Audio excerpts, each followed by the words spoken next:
गजल का लाइन लगल, अरे जरा ध्यान से सुनिएगा।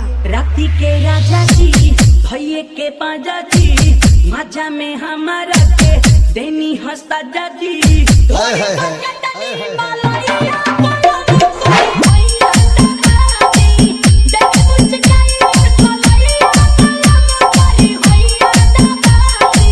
राती के राजा जी भैये के पाजा जी, मजा में हमारा के देनी हंसता जाजी।